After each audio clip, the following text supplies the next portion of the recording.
Good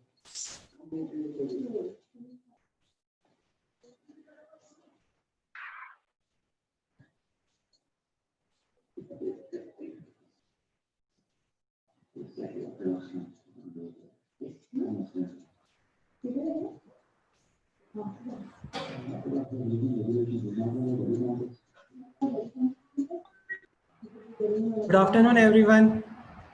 Now, today on the occasion of Charak Jayanti, we have arranged a webinar which will be conducted by Vaidya Abhijit Saraf.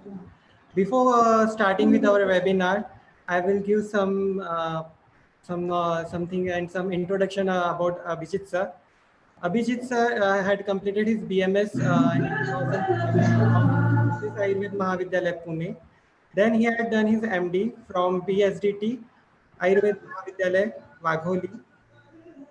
Then he has done his PhD from, and he is a gold medalist in his PhD. He has completed his PhD from Tirak Ayurved Mahavidyalaya, Pune. After Sir has published around 80 national papers and 11 international papers, he had wrote 8 books on Ayurveda from Dravya Gund, Samhita and other subject knowledge. He has a vast knowledge of Charak Samhita. He has undertaken his knowledge of Charak Samhita under Vaidya Dharmadhikari sir, then Vaidya Yogini Patil madam, Ramesh Nanal sir, and many more big dignitaries which have very vast knowledge of Charak Samhita. So I request Abhijit sir to start with his today's session, which is on introduction to Charak Samhita and importance of Charak Samhita in BMS, or we can say for BMS students. So sir, please start your today's session. नमो नमः। अद्य श्रावणमासस्य शुद्धपक्षस्य पंचम्यां तिथौ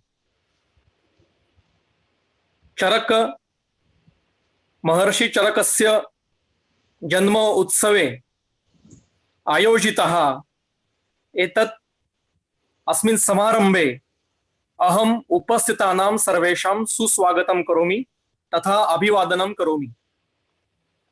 एतत् मम अहोभाग्यं यत् अहम् अत्र उपस्थितः। अग्रे मम व्याख्यानम् अहं हिंदी भाषायां प्रकटीकरोमि। नमस्ते। आज श्रावण शुद्ध पंचमी है। महाराष्ट्र में और पूरे भारतवर्ष में ये श्रावण मास की जो शुद्ध पक्ष की पंचमी तिथि होती है, ये नाग पंचमी के नाम से जानी जाती है।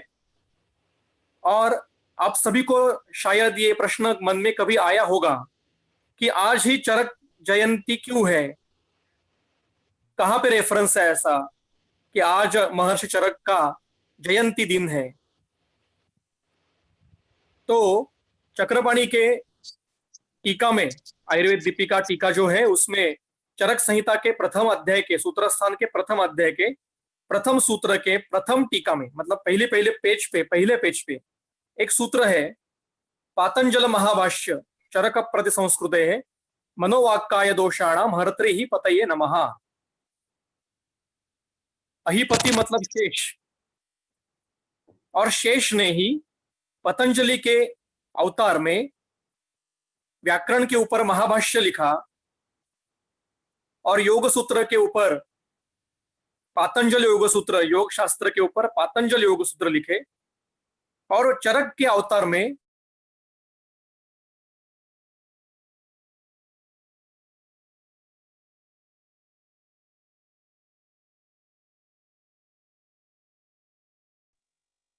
हेलो, मेरी आवाज आ रही है ना?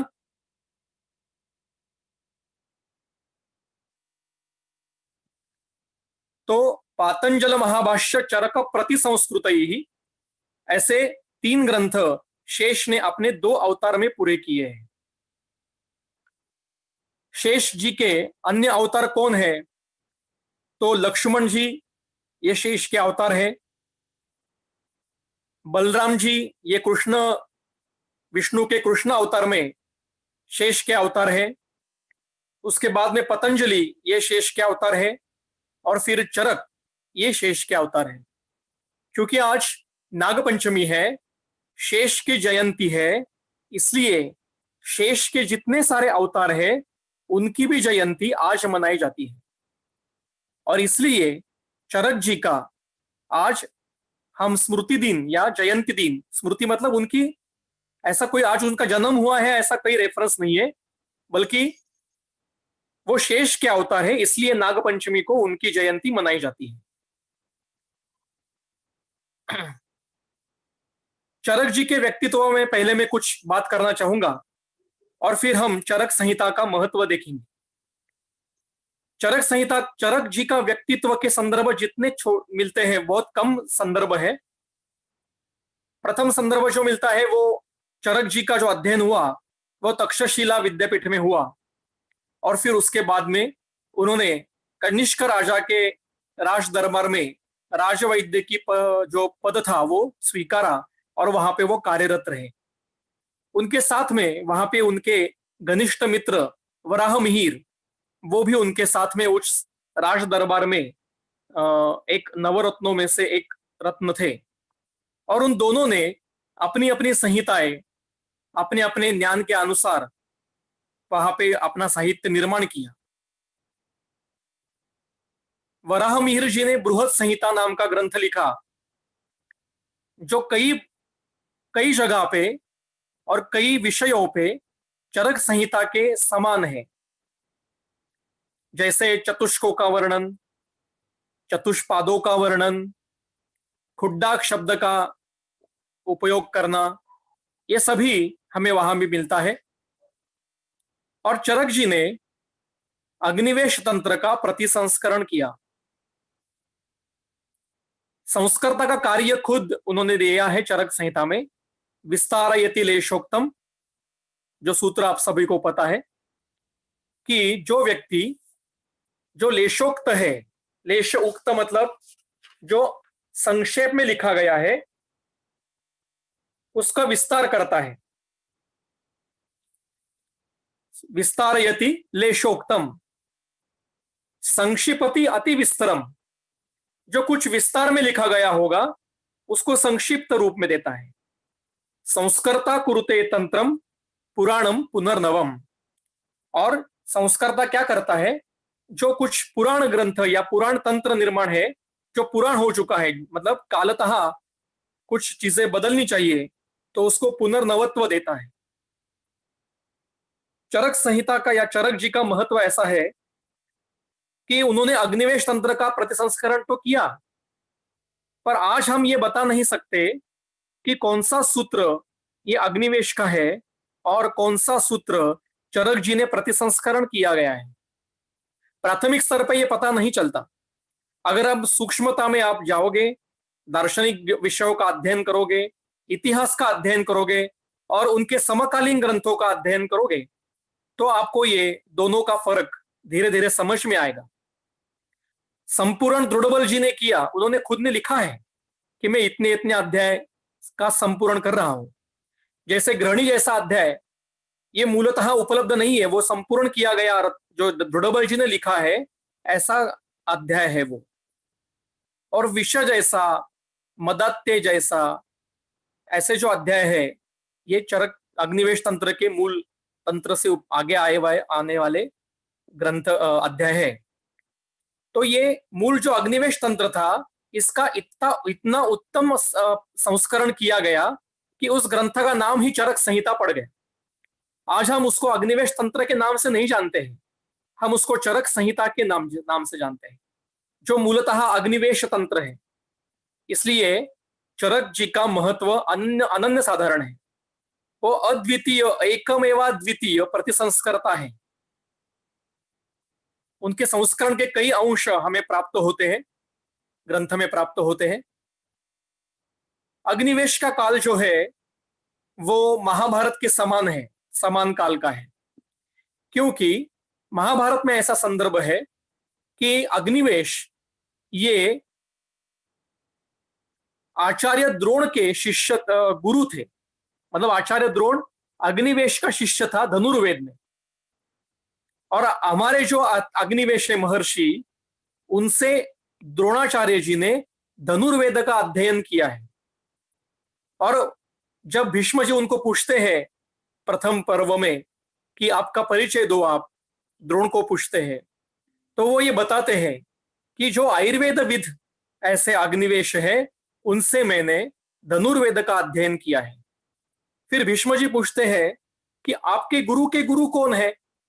तो वो कहते हैं कि मेरे गुरु अग्निवेश जी ने आयुर्वेद का अध्ययन पुनर्वसु आत्रेय जी से किया और धनुर्वेद का अध्ययन महर्षि अगस्त्य से पास किया। अब अगर हम महाभारत कभी पढ़ेंगे ही नहीं तो यह संदर्भ हमें कब पता चलेगा? इसलिए अग्निवेश तंत्र की जो रचना का काल है वो महाभारत के युद्ध के पहले का काल है, क्योंकि द्रोण के गुरु है, मतलब वो कम से कम 100 से 200 वर्ष पहले युद्ध के पहले हो चुके हैं। आज महाभारत को कितने साल हो गए, इसका भी गणित कर सकते हैं हम। जब कृष्ण जी ने देह त्याग किया उसी समय में कलियुग शुरू हुआ। कलियुग शुरू होके आज 5335 वर्ष हो चुके हैं। उससे पहले, मतलब कृष्ण के देह त्याग से पहले 36 इयर्स पहले युद्ध हुआ था। मतलब महाभारत युद्ध के बाद 36 ईयर के बाद कृष्ण ने देह त्याग किया है। तो ये 5335 प्लस 36, और उससे पहले 2200 कम से कम साल पहले अग्निवेश का कार्यकाल हो चुका है। और उस समय उन्होंने संहिता लिखी है। और ये जो अग्निवेश, पुनर्वसु, आत्रेय, इनकी आयु हमारे आयु जैसे नहीं थी। द्वापर युग में आयु 200 वर्ष की थी। युद्ध के समय कृष्ण की उम्र 90 इयर्स की थी और अर्जुन की उम्र 88 इयर्स की थी, और वो मध्य वय में थे। उस समय वो मध्य वय था, वार्धक्य नहीं था। जो पितामह भीष्म है वो 175 साल के थे, और अग्निवेश, आत्रेय आदि जो थे, इनकी आयु 200 साल से ज्यादा थी, क्योंकि वो खुद कुटी प्रावेशिक रसायन करते थे। इसके संदर्भ महाभारत के युद्ध पर्व में है, आप बाद में देख सकते हो। इसके बाद में तंत्र तो लिखा गया। तंत्र चरक संहिता में मूलतः वर्णन किया है कि ये जग प्रसिद्ध हुआ तंत्र, इतना अच्छा था। बुद्धे विशेष तत्रासी न उपदेशांतरम मुने तंत्रस्य कर्ता प्रथमम अग्निवेशो यतो भवत, ऐसा सूत्र प्रथम अध्याय में है, चरक संहिता के सूत्र संघ के प्रथम अध्याय में, कि आचार्य पुनर्वसु ने सभी शिष्यों को एक समान पढ़ाया, पर बुद्धि विशेष होने से अग्निवेश ने अपना प्रथमतः अपना तंत्र लिखा। फिर उसके बाद में भेलाद्या तंत्रे तम स्वमसम तंत्रम चक्रिरे, फिर अपने अपने भेला, जतुकर्ण, हारित, क्षारपाणी आदि ने अपने अपने तंत्र निर्माण किए, और ये सभी तंत्र उस समय विश्व में प्रसिद्ध हुए। फिर ये कई साल तक ये प्रचलित रहे। उससे आयुर्वेद मतलब उनका काम क्या है, क्या अच्छा काम क्या है, जो परंपरागत ज्ञान था, जो कई पीढ़ियों से कार्य चल रहा था, रिसर्च कर रहे थे, उनका डॉक्यूमेंटेशन इन्होंने किया है। इन्होंने अपनी बुद्धि से, मतलब अपने मन से कुछ लिखा नहीं है। जो पीढ़ियों उनकी जो पहले की पीढ़ियां थी, उन्होंने जो जो रिसर्च किया था आयुर्वेद में, उनका डॉक्यूमेंटेशन अग्निवेश भेल आदि ने किया है। फिर वो इतना अच्छा था कि वो कई हजारों साल तक वो चलता रहा।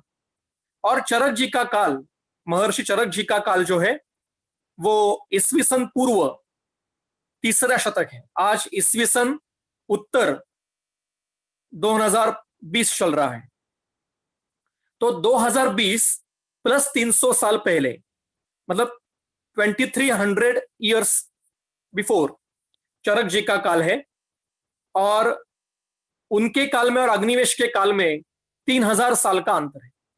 तो उनके काल तक ये जो अग्निवेश तंत्र था, ये पुराण तंत्र हो चुका था, मतलब पुराना हो चुका था, प्राचीन हो चुका था, और उसमें कई प्रकार की खंडितता आई थी। जैसे आज काश्यप संहिता खंडित हमें मिलती है, भेल संहिता खंडित मिलती है, उसी प्रकार से चरक के काल में अग्निवेश तंत्र भी खंडित हो चुका था।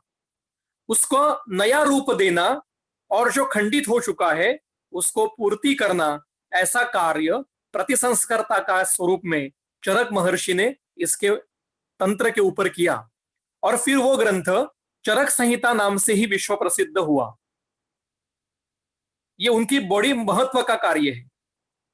ये कार्य होने के बाद में महर्षि चरक ने संन्यास ग्रहण किया और फिर वो हिमालय में कोटद्वारा के आगे, कोटद्वारा में महर्षि कण्व का आश्रम है, उस आश्रम में वो अध्यापक के नाते उन्होंने कार्य शुरू किया। और फिर कुछ काल के बाद वो कोटद्वारा से आगे ऊपर हिमालय में चरेख नाम का, आज भी वो गांव है, चरेख नाम का, गांव का नाम ही चरेख है, और उस शिखर का नाम है, जहां जिस शिखर पर, हिमालय के शिखर पर ये गांव है, उस शिखर का नाम है चरकाण्य शिखर। आप आज भी गूगल मैप में सर्च करिए चरेख देवता मंदिर और आपको वो जगह गूगल मैप में मिल जाएगी। मैं उस जगह पे 2 बार जाके आया हूं, हर साल जाता हूं।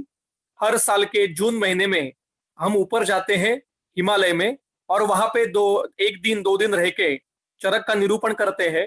विश्व आयुर्वेद परिषद की ओर से ये पूरे कार्य का आयोजन होता है। अब वहां पे ऊपर चरक जी की मूर्ति बिठाई गई है, यज्ञ होता है। वहां पे जब उत्खनन किया, अभी हमारे प्रधानमंत्री मोदी जी की प्रेरणा से वहां पे थोड़ा बहुत उत्खनन हुआ है, और उस उत्खनन में वहां पे 2 खरल प्राप्त हुए हैं। और उस खरल की कार्बन डेटिंग करने के बाद ये पता चला कि ये कम से कम 5000 साल पहले के खरल है। उसके फोटो मैंने मेरी फेसबुक अकाउंट पे डाले हैं, आप देख सकते हो, अभी आज ही डाले हैं। और बहुत ही अच्छी, रमणीय, पवित्र, परम पावित्र जगह है, और वही जगह पे उन्होंने अपना आश्रम स्थापित किया, और वहीं पे शायद उनकी उनकी जो आयु थी वो वहीं पे समाप्त हुई, अंतिम सांस उन्होंने वहीं पे ली है, ऐसा शायद हम कह सकते हैं। उसका कुछ रेफरेंस तो नहीं है, पर ऐसा कह सकते हैं। तो ये चरक जी का व्यक्तित्व, इतने रेफरेंस हमें मिलते हैं। चरक जी का आश्रम आज भी हम जा सकते हैं। आपकी जब अगर इच्छा होगी तो आपको जब जाना होगा आप मुझे बताइए, मैं आपको जितना मुझे पता है कैसे जाना। यहाँ से आप हरिद्वार जाइए, हरिद्वार से कोटद्वारा जाइए, और कोटद्वारा से आगे 28 किलोमीटर तक घाट से ऊपर हिमालय में चढ़ना पड़ता है, गाड़ी जाती है, और फिर 5 किलोमीटर पैदल चलना पड़ता है। तो उस हम चरक डांडा कहते हैं उसको। डांडा का अर्थ है शिखर का सबसे ऊपरी भाग, उसको डांडा कहते हैं, उसको चरक डांडा इसी नाम से वो जाना जाता है। उस चरकाण्य शिखर पे आप जरूर जाके आइए, ये बहुत देखने जैसी और अनुभूत करने जैसी जगह है। अब चरक जी का व्यक्तित्व तो हमने देखा, जितने अल्प संदर्भ है उसके अनुसार। अब चरक संहिता क्यों पढ़नी चाहिए, इसका व्यवहार में क्या उपयोग है? सबसे पहले ध्यान में रखिए कि बीएमएस के अध्ययन काल में हमें यह सिखाया जाता है, या शायद गलती से हम ऐसे समझते हैं कि एक साहित्य का ग्रंथ है, आयुर्वेद के एक साहित्य का ग्रंथ है। मैं सबसे पहले ये बात बहुत जिम्मेदारी से आपको ये कहना चाहूंगा कि चरक ये केवल साहित्य का ग्रंथ नहीं है। चरक संहिता ये चिकित्सा का ग्रंथ है। इसलिए आयुर्वेद वैद्य ने चरक संहिता का अगर अध्ययन करना चाहिए तो वो चिकित्सा की दृष्टि से करना चाहिए, न कि साहित्य की दृष्टि से करना चाहिए। साहित्य अभ्यास ये अलग अध्ययन का विषय है, आपके ज्ञान के लिए, ज्ञान वृद्धि के लिए, या आपके इंटरेस्ट के लिए हम कर सकते हैं। पर वैद्य को चरक संहिता जो पढ़नी है, आज मैं सिर्फ चरक संहिता का नाम ले रहा हूं, यहाँ पे चरक संहिता के अर्थ से मतलब है जो उपलब्ध ग्रंथ है, जिसमें सुश्रुत संहिता है, काश्यप है, वाग्भट है, आगे आने वाले ग्रंथ है, संग्रह ग्रंथ है, सभी, इन सभी का अध्ययन वैद्य ने चिकित्सा की दृष्टि से करना चाहिए। ये ग्रंथ चिकित्सा की दृष्टि से पढ़ने चाहिए, न कि साहित्य की दृष्टि से पढ़ने चाहिए। संहिता ये नॉन क्लिनिकल विषय नहीं है, संहिता इज अ प्योरली क्लिनिकल विषय। पर दुर्दैव से जो प्राचीन गुरुकुल पद्धति में अंतर आके अब कुलगुरु पद्धति शुरू हुई है, इसमें जो विषयों का विभाजन हुआ है उसमें संहिता को नॉन क्लिनिकल विषय कहा गया है। और ये बहुत दुर्दैव की बात है।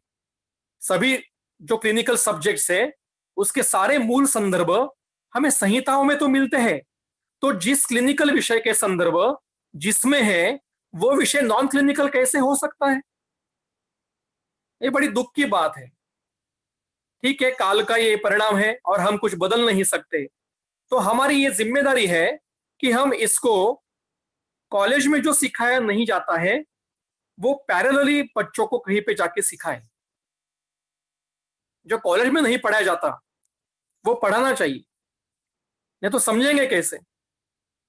आज के कॉलेज के जितने सारे भारतवर्ष में कॉलेज है उसमें से बहुत कम कॉलेज में पूरी की पूरी संहिताएं पढ़ाई जाती हैं।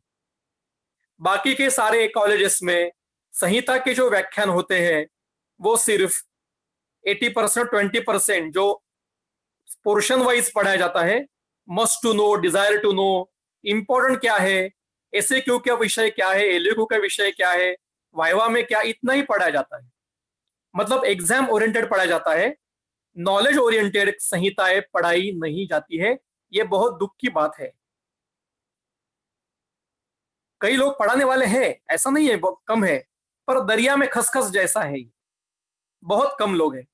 इनकी संख्या बढ़नी चाहिए।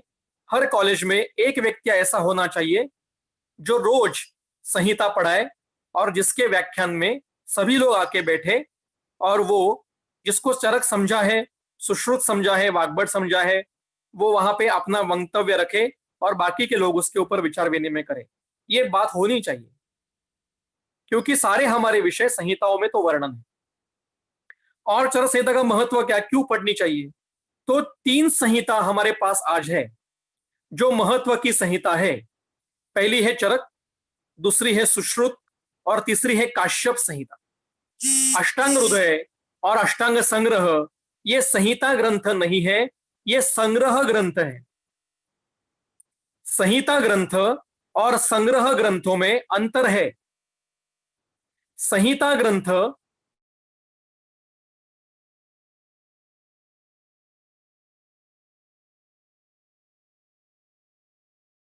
इसकी रचना उनकी अपनी और उस पद्धति से उसकी रचना हो जाती है।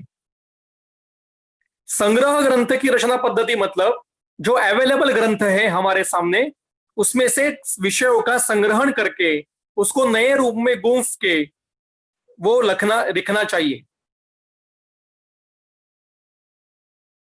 तो इस प्रकार से जो 3 मूल संहिता है, चरक संहिता, सुश्रुत संहिता और काश्यप संहिता, इसमें भी सबसे प्राचीनतम संहिता ये चरक संहिता मतलब अग्निवेश तंत्र है।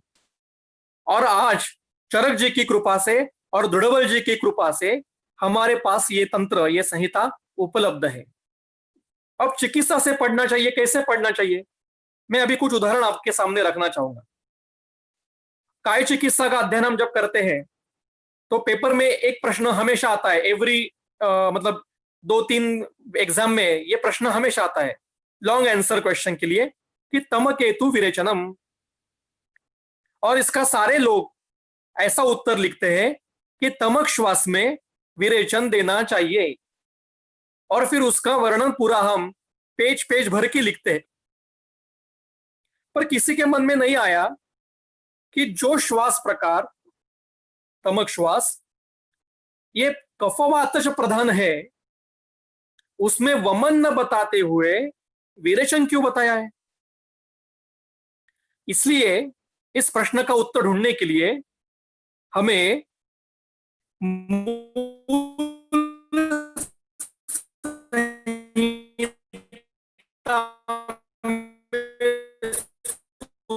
सूत्र देंगे तू बुद्धिमान वात श्लेष्म हरे द्रव्य ही तमक हेतु विरेचनम। यहाँ पे कोई प्रश्न पूछ रहा है कि तमक ये पित्त प्रधान है, मैं तमक श्वास की बात कर रहा हूं, तमक की बात नहीं कर रहा हूं।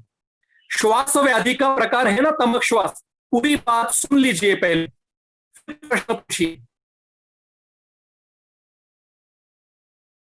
तमक श्वास ये कफवात प्रधान व्याधि है, ये तो आपको मान्य है।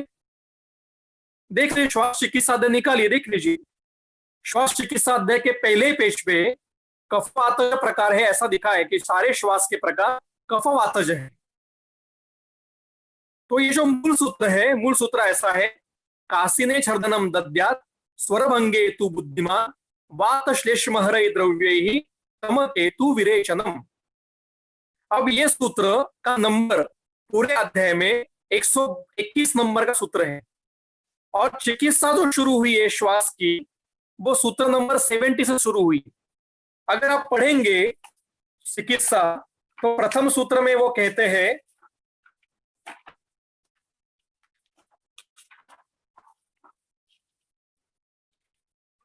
कि हिक्का श्वासार्दितम स्निग्धैः आदौ स्वेदैः उपाचरे, मतलब हिक्का श्वास में प्रथम था स्निग्ध स्नेहन और स्वेदन करना चाहिए। फिर उसके बाद में कहते हैं ततः श्लेष्मणि संवृद्धे वमनम पायेतुतम, बीच में कुछ सूत्र है कि श्लेष्मा वृद्धि करनी चाहिए, और फिर श्लेष्मा बढ़ने के बाद आप उसको प्रथमतः वमन दीजिए। ये सामान्य चिकित्सा बताइए, और पूरी चिकित्सा बताई, पांचों प्रकारों की चिकित्सा बताई, फिर उसके बाद में कल्पों का वर्णन हुआ, और फिर आखिरी में आप उपद्रवों की चिकित्सा बता रहे हैं। ये जो सूत्र है ये हिक्का श्वास का या तमक श्वास का चिकित्सा सूत्र नहीं है, ये हिक्का श्वास में उत्पन्न होने वाले उपद्रवों की चिकित्सा का सूत्र है। मतलब अगर हिक्का श्वास में कास ये उपद्रव उत्पन्न होगा तो आपको वात कफघ्न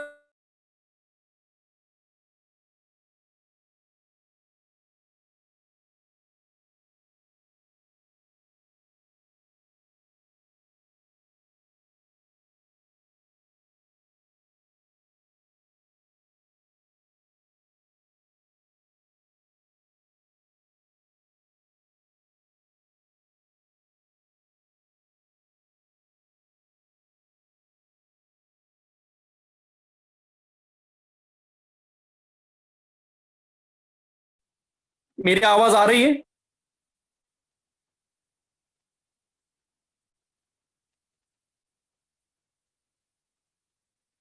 हेलो,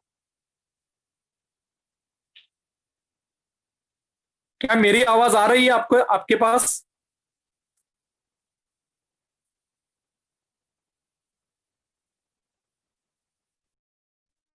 हेलो,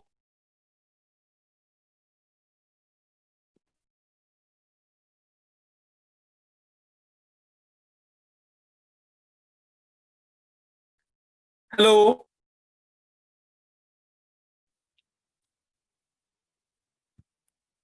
क्या मेरी आवाज आप तक पहुंच रही है?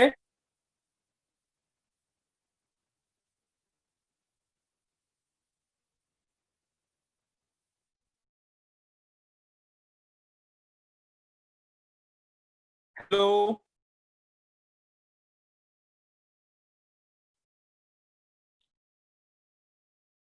क्या मेरी आवाज पहुंच रही है?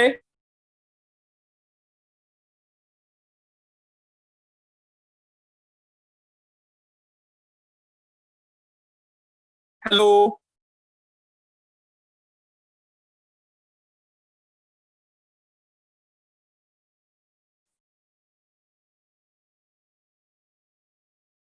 आवाज आ रही है, आप बोलिए। हेलो हेलो हाँ सर, आवाज आ रही है? हाँ, बीच में नेटवर्क का प्रॉब्लम हुआ था, सॉरी उसके लिए। नहीं तो कोई बात हम देख रहे थे तमक श्वास का वर्णन देख रहे थे। तो जो मूल सूत्र है उसमें कास से कास व्याधि मतलब तमक हिक्का श्वास में अगर कास या उपद्रव उत्पन्न हो जाए तो उसमें वमन देना चाहिए। अगर स्वरभेदी उपद्रव उत्पन्न हो जाए तो उसमें वमन देना चाहिए। और अगर तमक नाम का उपद्रव उत्पन्न हो जाए, तमक का अर्थ है आंखों के सामने अंधेरा आना, जो पित्तानुबंधी लक्षण है, वो अगर उपद्रव स्वरूप में हिक्का श्वास में उत्पन्न हो रहा है तो हमें विरेचन देना चाहिए। मतलब प्रथमता चिकित्सा स्निग्धन स्वेदन और वमन यही चिकित्सा है। और अगर तमक नाम का उपद्रव उत्पन्न हुआ तो उसमें विरेचन देना चाहिए। यहाँ पे तमक श्वास में विरेचन ये अर्थ चरक को अभिप्रेत नहीं है। टीकाकार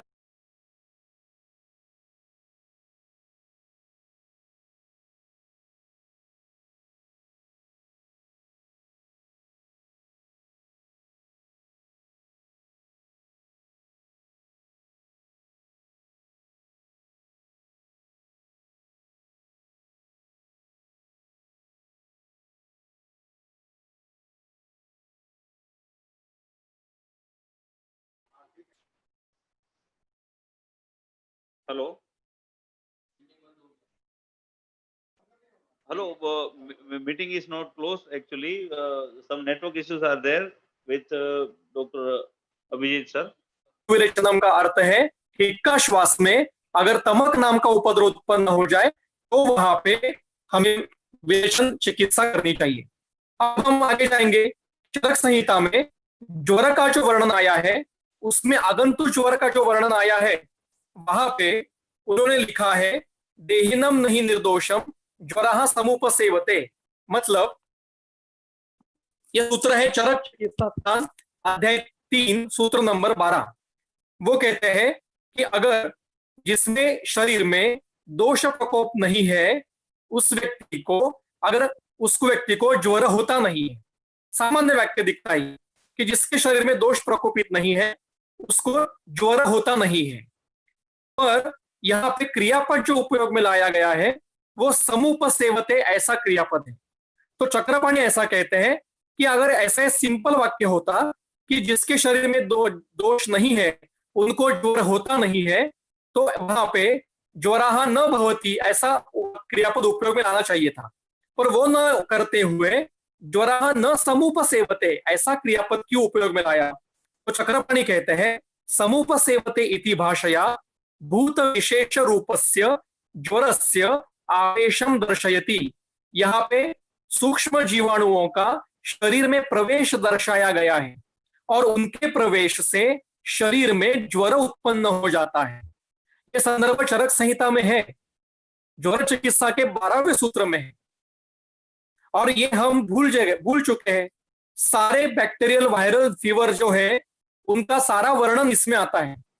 और चक्रपाणी ज्वर निदान के प्रथम अध्याय निदान स्थान का उसके 37 नंबर के सूत्र में कहते हैं कि शरीर में ज्वर ऊष्मा 2 कारणों से बढ़ता है। प्रथम कारण है दोष दुष्य सम्मूर्छना से ज्वरोष्मा बढ़ता है और दूसरा सूक्ष्म प्राणी अगर शरीर में प्रवेशित किया जाए या प्रवेश उसका हो जाए तो शरीर में ऊष्मा बढ़ता है। अब आप मुझे बताइए चक्रपाणी का काल 10वीं सदी है। उस समय एलोपैथी का कुछ भी नामो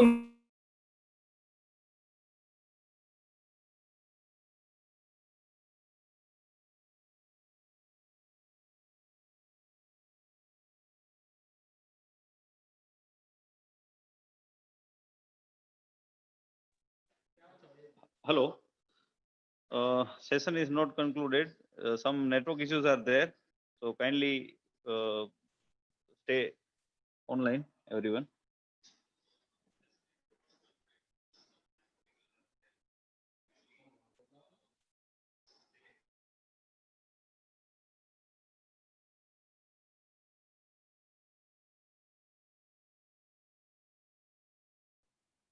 मुझे माफ कीजिए, मेरे यहाँ पे नेटवर्क का कुछ इश्यू है इसलिए बार बार ये जूम बंद हो रहा है, तो बीच बीच में शायद कठिनाई आ रही है।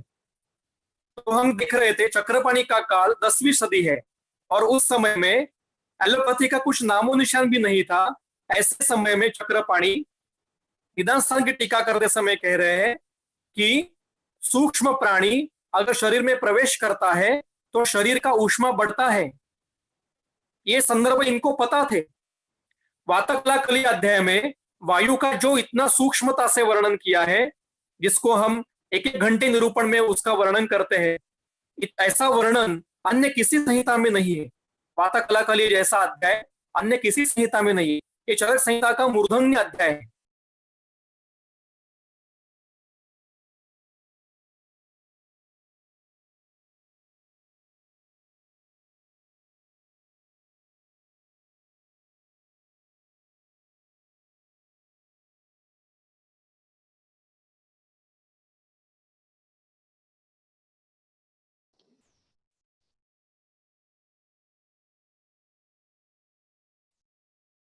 Sorry for interruption once again.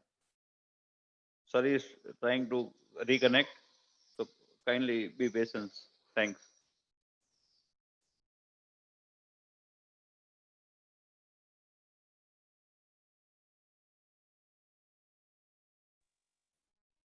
ये जूम का कुछ प्रॉब्लम है, इसलिए मैं जूम कभी भी प्रेफर नहीं करता हूं।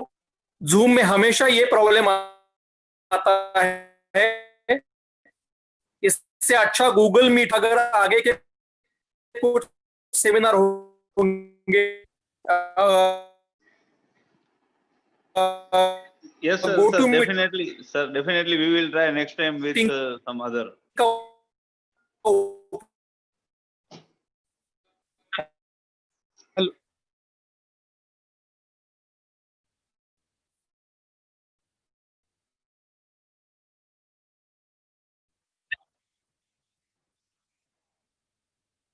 हेलो,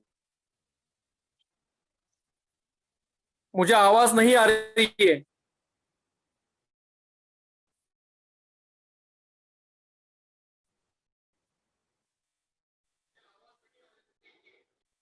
सर आ रही है सर आवाज। कहा, मुझे समझ में नहीं आया।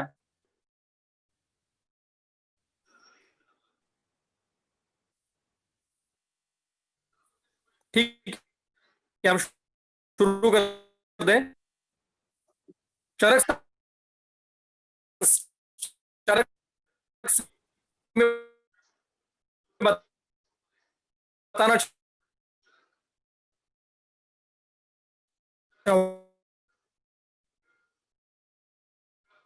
चाहूंगा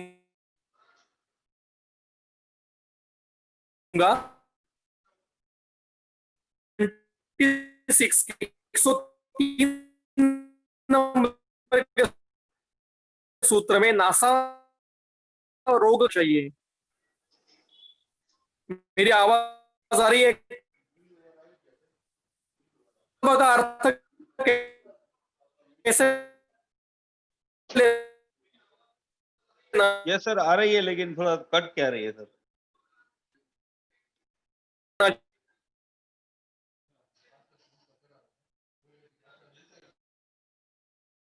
चाहिए?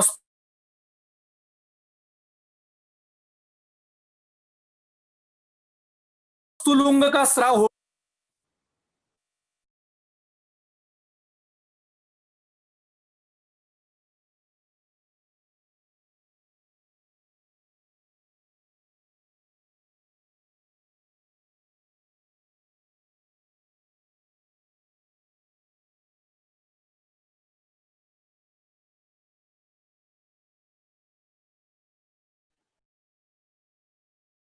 Sorry for inconvenience. Sir will join again. So everybody continue with it.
Hello, नमस्ते। जूम का यही प्रॉब्लम होता है, यह हमारा बार बार का अनुभव है। जूम में यही प्रॉब्लम होता है, तो मैं कृपया सभी से विनंती करता हूं कि इसके बाद के आपके जितने सारे सेशन होंगे वो आप दूसरे किसी गूगल मीट पे या गो टू मीटिंग पे करिए, जूम यूज मत कीजिए, क्योंकि हमेशा प्रॉब्लम आता है। तो हम थे कि अ, मस्तुलुंगम स्रवेत, इसका संदर्भ का अन्वय कैसे लगाना चाहिए। तो चरक जी कहते हैं कि शरीर में जो तब दोष प्रकोप होता है, वो दोष प्रकोप जब शिरस्थ जाता है, शिर प्रदेश में दोष प्रकोप होता है, तो धूमपान के कारण वो दोष उस स्थान के धातुओं को लेके स्रवित हो जाते हैं। ये उसका अभिप्रेतार्थ है। आज भी हमें कई जगह पे टीएसएफ नासा मार्ग से बाहर निकलने मिलता है। कई जगह पे नासा मार्ग से किस अनेक प्रकार के स्राव निकलते हैं, एक्सीडेंटल केसेस में मिलते हैं या किसी अत्यंत आत्तिक अवस्था में मिलते हैं। इसका वर्णन चरक में है। एक और ऐसा संदर्भ है चरक संहिता विमान स्थान में विमार्ग गमनम चापी स्रोतसाम दुष्टि लक्षणम 5वें अध्याय में वर्णन किया है। इस विमार्ग गमन ये स्रोतोदुष्टि का हेतु बताया है, तो लक्षण बताया है। तो विमार्ग गमन की नीचे टीका करते हुए चक्रपाणी जी ने टीका की है कि विमार्ग गमनम इति मलस्य मूत्र मार्ग गमनम। अब जो पूरे तरह से संहिता जिनकी पढ़ी नहीं गई है और मॉडर्न का भी जिनका अच्छा अध्ययन नहीं है, वो कहते हैं देखो कुछ भी लिखा है यहाँ पे, मल मूत्र मार्ग से कैसे बाहर जाएगा। मल का तो अपना मार्ग है, मूत्र का अपना मार्ग है, मल मूत्र मार्ग से कैसे बाहर जाएगा। तो चक्रपाणी कुछ भी लिखते हैं, तो ऐसा नहीं है। चरक संहिता में ही सिद्धि स्थान के 9वें अध्याय में जो मूत्र विकार वर्णन किए हैं, वहां पे विड़ विघात नाम का एक विकार वर्णन किया है। और उस विड़ विघात में ऐसा बताया है कि मल मार्ग ये नाड़ी व्रण होता है। मल मार्ग और मूत्र मार्ग के बीच में नाड़ी व्रण तैयार हो जाता है और उसके कारण मल जो है, पुरुष जो है, वो मूत्र मार्ग से बाहर निकलने लगता है। अब इसको मॉडर्न साइंस में फीकल यूरिया नाम से कहा जाता है। आप बाद में जाके हैरिसन देख लीजिए, फीकल यूरिया कहा जाता है। और ये फीकल यूरिया ये करीब 8 अवस्थाओं में दिखाई देता है। उसमें से 5 अवस्था ये सर्जिकल है और 3 अवस्था ये पैथोलॉजिकल है। सर्जिकल में क्या है, वसाइको यूरेथ्रल फिस्टुला, रेक्टो वसाइकल फिस्टुला, या ऐसे कोई जो वर्टिकुलम होता है उसमें प्रॉब्लम हो जाता है। तो इस प्रकार से ये जो फिस्टुला होते हैं, नाड़ी व्रण होता है, उसमें से मल मूत्र मार्ग से गमन करता है। और 3 घटक ये पैथोलॉजिकल है। आप बाद में वो फीकल यूरिया नाम से सर्च करके देख लीजिए। ऐसे फीकल यूरिया जैसे रेयर कंडीशन का वर्णन चरक संहिता में वर्णन किया गया है। सिर्फ हम इसको डिकोडिंग नहीं कर रहे हैं। हमारा प्रॉब्लम क्या हो रहा है पता है क्या, कि हम फिजिक्स केमिस्ट्री पढ़ के आते हैं और हमें उसमें ज्यादा रुचि रहती है क्योंकि वो पढ़ के आते हैं, और हम संस्कृत का अध्ययन त्याज्य मानते हैं, पदार्थ विज्ञान का अध्ययन एग्जाम और परीक्षा पास करने के लिए करते हैं, संहिता का अध्ययन ये तो नॉन क्लिनिकल है और हम मूल संहिता कोई पढ़ता नहीं है। काय चिकित्सा में एमडी करने वाले सारे लोग चरक का सिर्फ चिकित्सा स्थान पढ़ते हैं और मॉडर्न का अभ्यास करते हैं, और मॉडर्न में ज्यादा वो रुचि उनकी रहती है। सभी चिकित्सकों का यही अवस्था है। पर अगर हम चरक पढ़ना है तो सिर्फ चिकित्सा स्थान पढ़ के कुछ भी प्राप्त नहीं होगा, समुचित चरक पढ़ना चाहिए। मतलब वातव्याधि समझनी है आपको, तो वातव्याधि चिकित्सा अध्याय डायरेक्ट पढ़ के कुछ समझेगा नहीं, पहले आपको सूत्र स्थान का वातकला कली अध्याय पढ़ना चाहिए। वातकला कली अध्याय जब तक नहीं पढ़ेंगे तब तक वातव्याधि चिकित्सा अध्याय कुछ समझ में नहीं आएगा। ज्वर चिकित्सा समझनी है तो पहले ज्वर निदान समझना चाहिए और सूत्र स्थान का अध्याय अच्छा होना चाहिए। देखो, चरक संहिता में किसी भी विषय को अछूत नहीं कहा गया है, किसी भी विषय छोड़ा गया नहीं है। हमारी जिंदगी में जितने सारे विषय हमारी जिंदगी के संबंधित है, इन सभी विषयों का वर्णन चरक संहिता में है। मद्यपान का विधि चरक संहिता में है, मैथुन का विधि चरक संहिता में है, दिनचर्या का विधि चरक संहिता में है, रात्रिचर्या का विधि है, ऋतुचर्या का है, आहार पान का है, विहार का है, व्यायाम का है, सद्वृत्त का वर्ण, कैसे बोलना चाहिए, कैसे रहना चाहिए, कैसे कपड़े पहनने चाहिए, सबका वर्णन है 5वें अध्याय में। दंड कैसे क्यों पकड़ना चाहिए, चप्पल कैसे पहननी चाहिए, शिरस्त्राण कैसे पहनना चाहिए, सभी का वर्णन है। और ये युगानुरूप हम कर सकते हैं आज भी ये एप्लीकेबल है। पहला नियम है ब्राह्मे मूर्ति उत्तिष्ठेत। मेरा सवाल हमेशा मैं हर व्याख्यान में करता हूं कि हमारे वैद्यों में से कितने लोग ब्राह्म मुहूर्त पे उठते हैं? उठते हैं बहुत सारे, पर बहुत कम है। अगर हम पहला नियम ही नहीं फॉलो करेंगे तो बाकी का आगे का क्या है? कितने लोग शोधन के काल में खुद पहले शोधन करते हैं वैद्य? बहुत कम करते हैं। और इसलिए वैद्य ने पहले स्वस्थ होना चाहिए। इसलिए आप चरक संहिता के प्रथम अध्याय में दिखा गया है कि भरद्वाज महर्षि जब इंद्र के पास गए और त्रिसूत्रात्मक आयुर्वेद का उन्होंने अध्ययन किया, तो पहले उन्होंने खुद उसका आचरण किया और अमितम आयु लेभे और दीर्घ आयु प्राप्त की और फिर दूसरों को दिया। ऐसा नहीं है कि सिर्फ यहां से लिया और वहां दे दिया, पहले खुद आचरण किया फिर दूसरों को बताया। और आयुर्वेद का अवतरण का विषय निकला है, तो आयुर्वेद अवतरण जो वाग्भट में है, ब्रह्मा स्मृत्वा युषो वेदम प्रजापति मशीग्रह तोष्वेनौतो सहस्राक्षम तो त्रिपुत्रादिकान मुनि ते अग्निविषादिकान स्तेतु, मतलब ब्रह्मा स्मृत्वा स्मरण किया, वो प्रजापति को दिया, प्रजापति ने इंद्र को दिया, अश्विनी कुमारों को दिया, अश्विनी कुमारों ने इंद्र को दिया, इंद्र ने भरद्वाज आदि मुनि को दिया, उन्होंने अग्निवेश आदि को दिया और उन्होंने लिख डाला। बीच में क्या हुआ ये चरक में वर्णन है। ऐसा सिर्फ कॉपी टू कॉपी पेस्ट नहीं किया गया है। चरक संहिता के प्रथम अध्याय में जो आयुर्वेद है वो अगर हमने पढ़ा नहीं तो आयुर्वेद ये शास्त्र है, इसके ऊपर हमारी श्रद्धा दृढ़ नहीं हो सकती। उन्होंने कहा है कि जब ये रोगों की निर्मित हुई, कृत युग में रोगों की प्रथमता उत्पत्ति हुई, रोग उत्पत्ति होने के बाद तप उपवास ब्रह्मचर्य व्रत अध्ययन में बाधा उत्पन्न होने लगी। तो इसका उपाय क्या है ये जानने के लिए सभी महर्षि इकट्ठा हुए।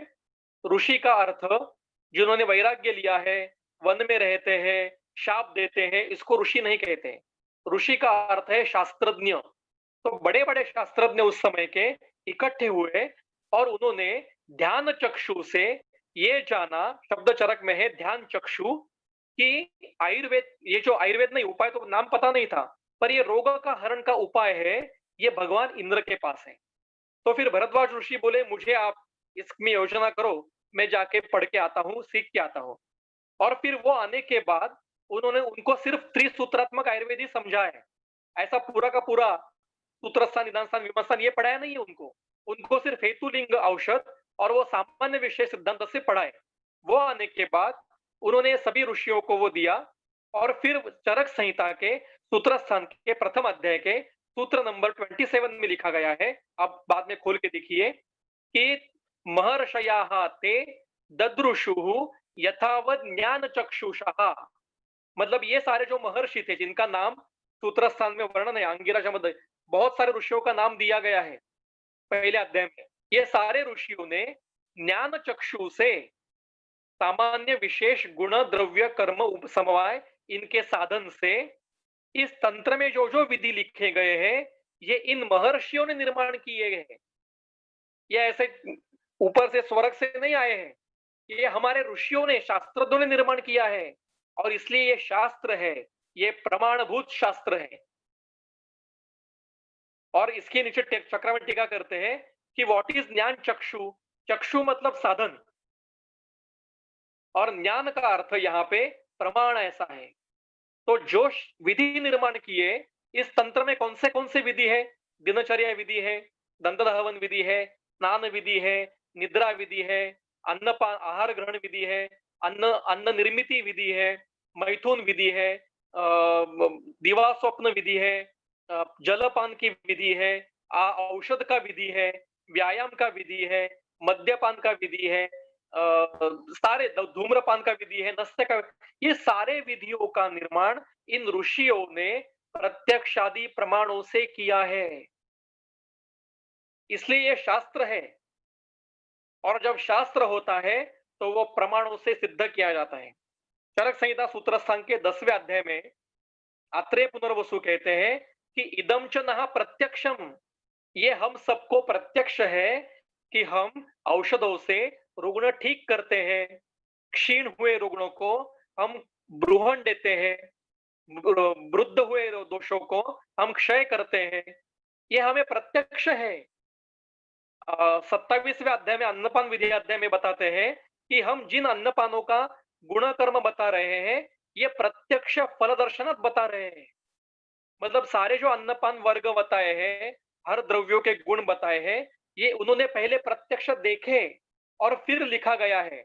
ऐसा नहीं हुआ है कि ऐसे सोए थे, सपने में कोई देवता आई और अग्निवेश की नींद खुल गई और लिखने बैठा और शाक वर्ग और लिख डाला शाक वर्ग। ऐसा नहीं हुआ है। यह शास्त्र पूर्वक रचना हुई है, इस शास्त्र की विधि पूर्वक रचना हुई है। इसको हम भूल रहे हैं और इसलिए आयुर्वेद को हम डाइल्यूट कर रहे हैं। दूसरा आयुर्वेद डाइल्यूशन का कारण है, हम हर चीज को मॉडर्न से कोरिलेट करते हैं। मतलब कुष्ठ मतलब लेप्रेसी, प्रमेह मतलब डायबिटीज, ज्वर मतलब पायरेक्सिया, रक्त मतलब एपिस्टैक्सिस। ये कब बंद होगा? ये जल्द से जल्द बंद होना चाहिए। ग्रहणी मतलब कोल, कहां लिखा है ऐसा? Diabetes is a disease of अन्नवह स्रोतस। मॉडर्न साइंस में क्या कहा है कि डायबिटीज मतलब उत्पत्ति कहां है? पैनक्रियाज में है। एंड पैनक्रिया इज अ कोष्ठांग, क्लोम। क्लोम है पैनक्रिया का वर्णन, मतलब पैनक्रिया इज अ क्लोम, उसका वर्णन टीकाकारों में मिलता है हमें। तो वो कोष्ठांग है और पैनक्रिया में विकृति से ये व्याधि होता है, तो वो अन्नवह का व्याधि है। उसका आगे परिणाम मूत्रवह में और रक्तवह में होता है। रक्तवह में ज्यादा मिलता है। और प्रमेह की निर्मिति ये मूत्रवह स्रोतस की व्याधि है। आप बाद में प्रमेय खुल के देख लीजिए, ये मूत्रवह स्रोतस का व्याधि है। प्रभुत अविल मूत्रता ये उसका लक्षण है। कहां लिखा गया है रक्ते शर्कराम वर्धयति? कहां लिखा है? जिस व्यक्ति को प्रभुत मूत्रता है और अविल मूत्रता है वो प्रमेह का रुग्ण है। वो डायबिटिक का रुग्ण होगा या नहीं पता नहीं। तो डायबिटीज की संप्रप्ति ये अलग भाग है और प्रमेह की संप्रप्ति ये अलग भाग है।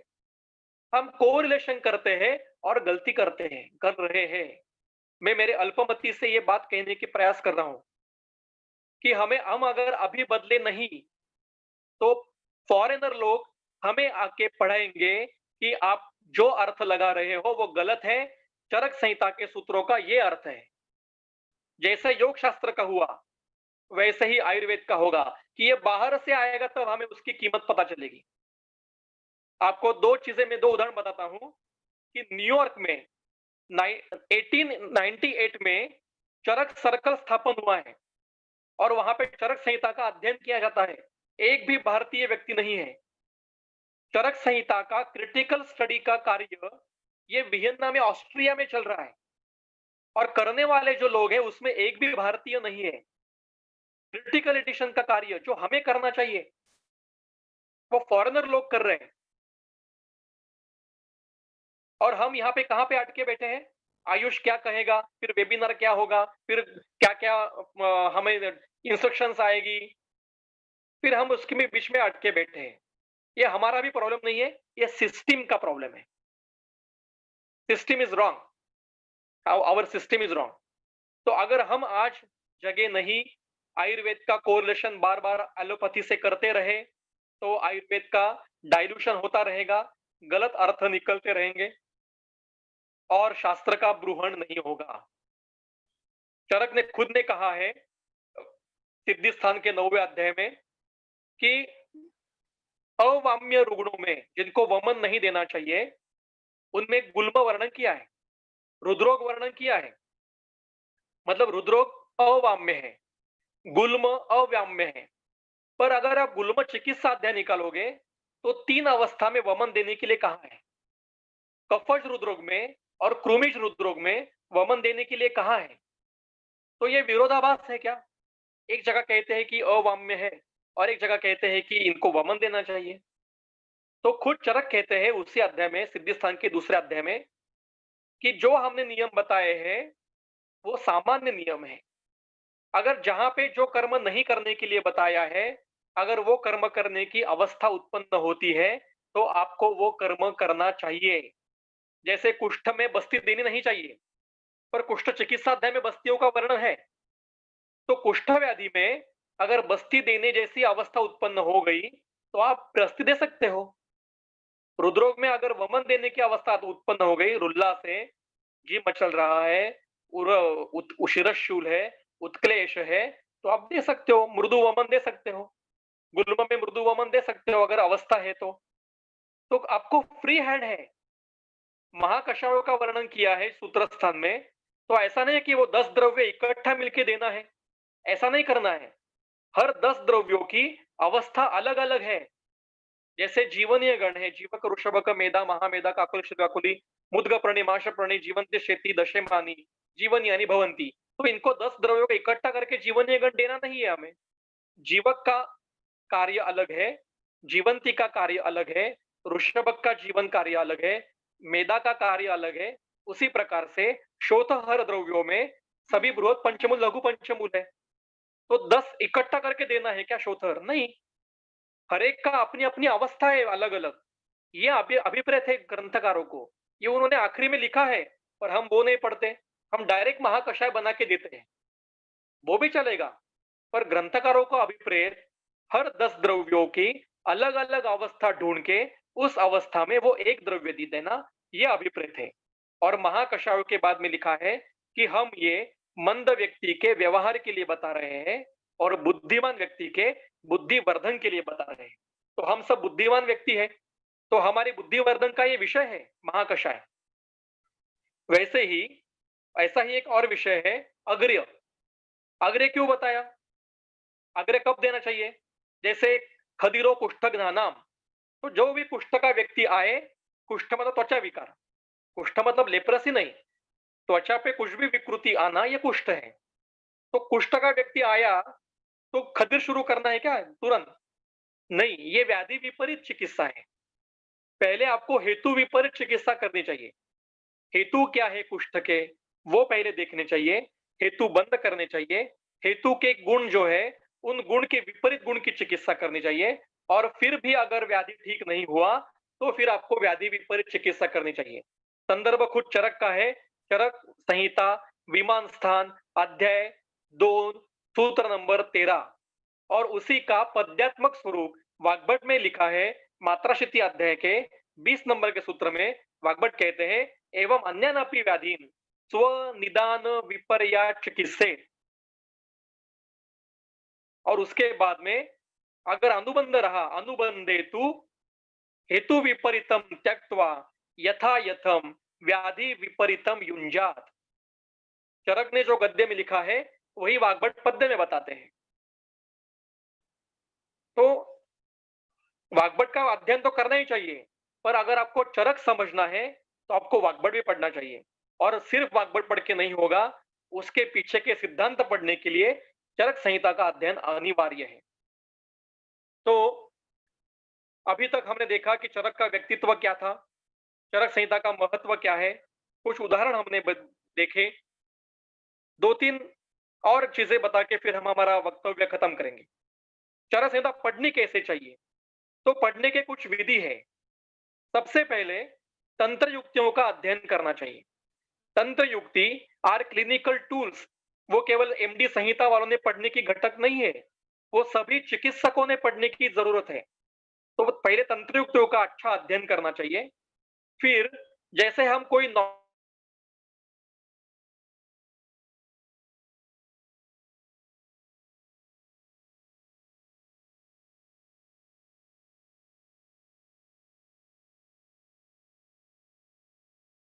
पठन के बाद क्या समझ में आएगा कि कौन सा विषय किस जगह पे वर्णन किया है। जैसे 36 प्रकार के अतिसार ये सिद्धि स्थान में वर्णन किए गए हैं। जेनेटिक्स का वर्णन ये शारीर स्थान में वर्णन किया गया है। मोक्ष का वर्णन ये शारीर स्थान में किया गया है। सारे शालक्य व्याधियों का वर्णन ये चिकित्सा स्थान के 26वें अध्याय में किया गया है। तीन प्रकार की विकृतियों का वर्णन इंद्रिय स्थान में किया गया है, कृमियों का वर्णन विमान स्थान में किया है, प्रोटोजोआ का वर्णन विमान स्थान में किया है, स्पर्श परीक्षण कैसे करना चाहिए इसका वर्णन इंद्रिय स्थान में किया है, स्वप्नों का परीक्षण और स्वप्न के प्रकार इंद्रिय स्थान में वर्णन किए गए हैं। इस प्रकार से कौन सा विषय कहां पे है ये आपको पता चलेगा। फिर से सूत्र स्थान 1 से अब टीका के साथ पढ़ना है और सबसे पहले टीका चरक की लीजिए, योगेंद्रनाथ सेन की टीका। अब ये चौखंबा ने प्रकाशित की है, बहुत आसान सरल टीका है, शब्दशः उसका वर्णन किया है।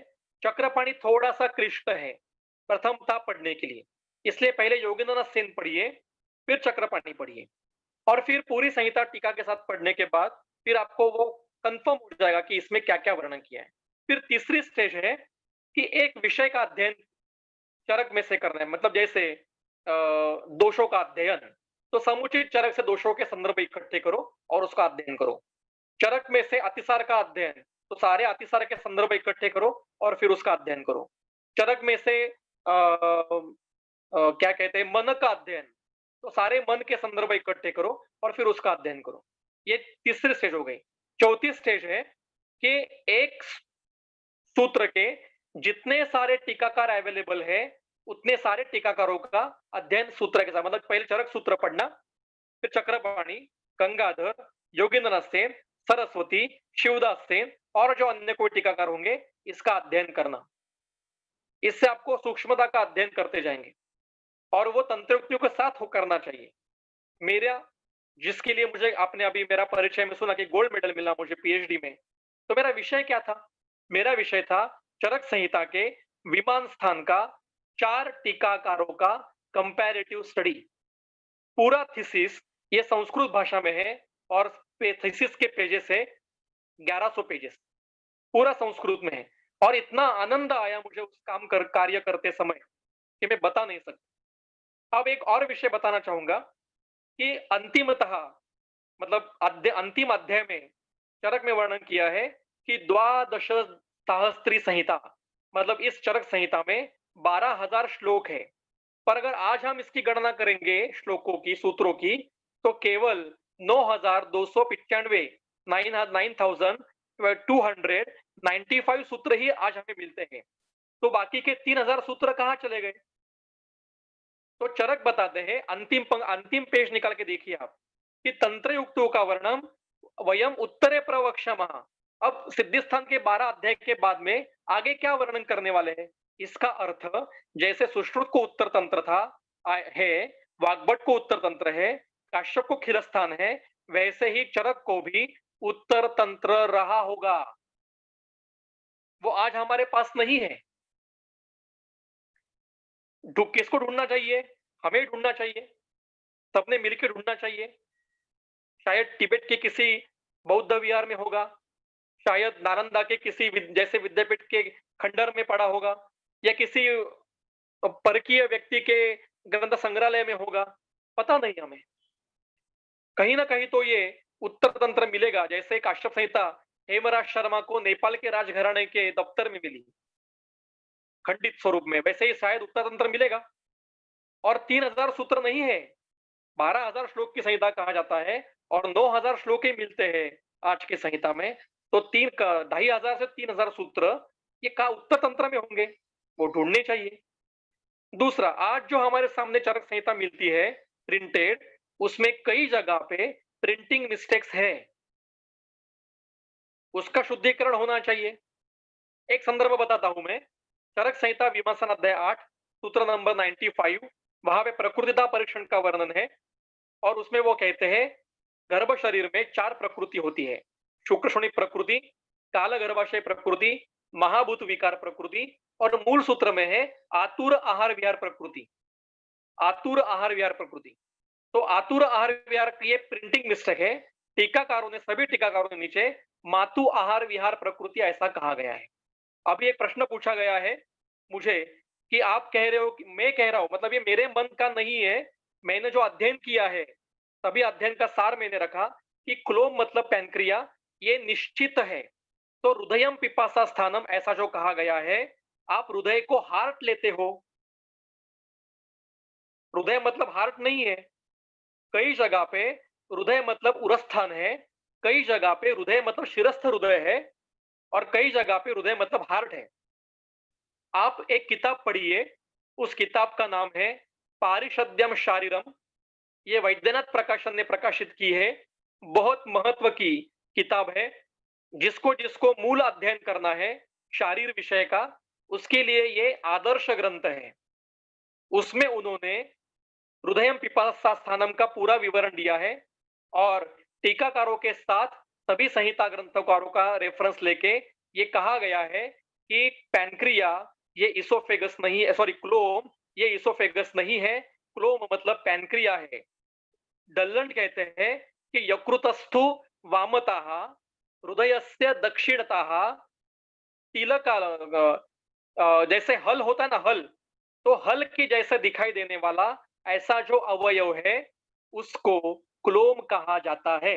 अब ये कौन है आपको पता है? अगर आपको अभी भी विश्वास नहीं है तो ज्योतिष चंद्र सरस्वती की टीका चरक संहिता विमान स्थान अध्याय 5 में से इसका सूत्र, जहां पे उदक व स्रोतस की टीका है, वहां पे क्लोम की व्याख्या देख लीजिए टीकाकार में।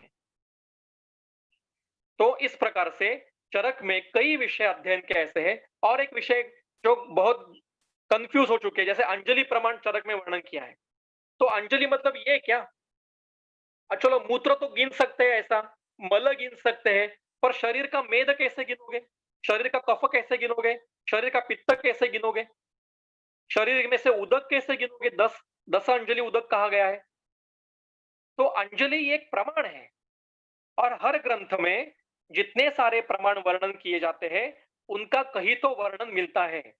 तो सारे प्रमाण जो चरक में उपयोग में लाए गए हैं, इन सारे प्रमाणों का वर्णन चरक संहिता के कल्पस्थान के 12वें अध्याय में है। वहां पे 93 नंबर के सूत्र में ऐसा दिया है कि अंजलि मतलब एक कुड़व, एक कुड़व मतलब एक अंजलि। ये अंजलि अभिप्रेत नहीं है, एक कुड़व मतलब एक अंजलि। आप संदर्भ बाद में कल्पस्थान में देख लीजिए।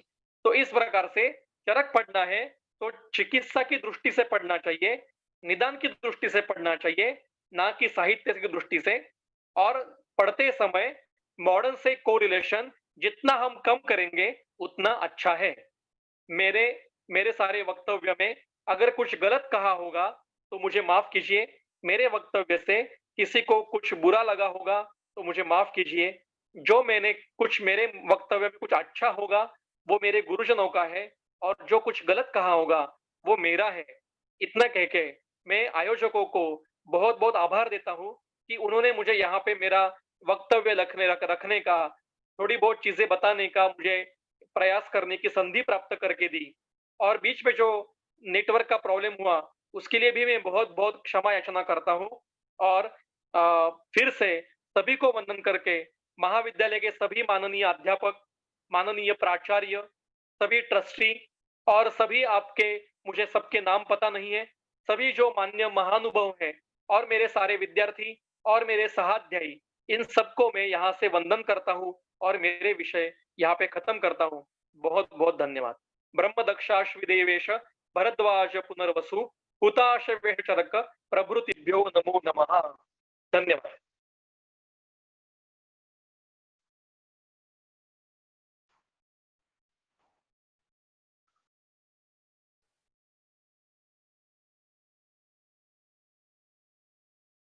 आपका अनम्यूट कीजिए सर, अनम्यूट कीजिए।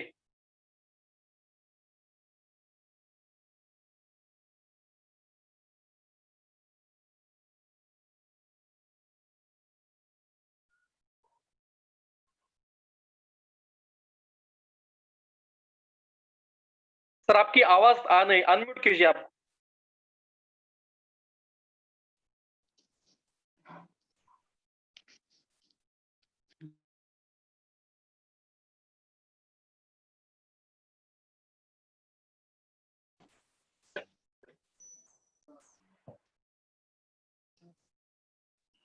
Okay.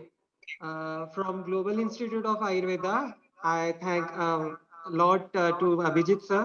Abhijit sir ने आज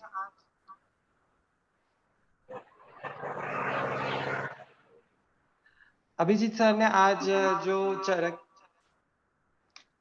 चरक संहिता के ऊपर जो हमें बताया कि चरक संहिता का अध्ययन कैसे करना चाहिए, चरक संहिता को किस तरीके से उसके ऊपर देखना चाहिए, उसको किस तरीके से पढ़ना चाहिए, उसके टीकाकारों का कैसे अध्ययन करना चाहिए, ये सब चीजें बताई। और मेन सबसे पहले कि जो मुझे भी आज तक के पता नहीं था कि सर ने जो बताया कि चरक का भी एक आश्रम है।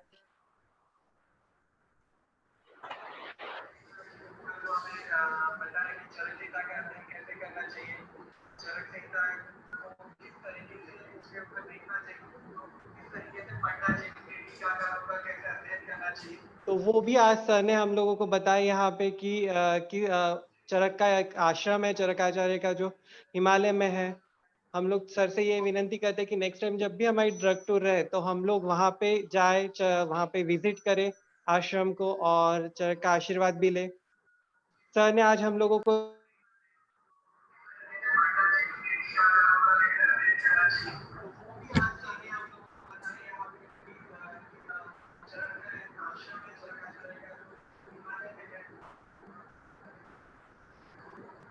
सर से एक रिक्वेस्ट है, और सर को हम लोग और आगे परेशान करना चाहेंगे, और हमारे बच्चों के लिए और बाकी के जो फैकल्टी से जो ज्वाइन हुए हैं बाकी के लोगों को हम लोग यहाँ पे उनके और वेबिनार रखने की प्रयत्न करेंगे, आशा रखेंगे। हमारे ट्रस्टी से, हमारे प्रिंसिपल मैडम से हम लोग अनुरोध करेंगे कि आगे भी सर के ऐसे लेक्चर्स हो।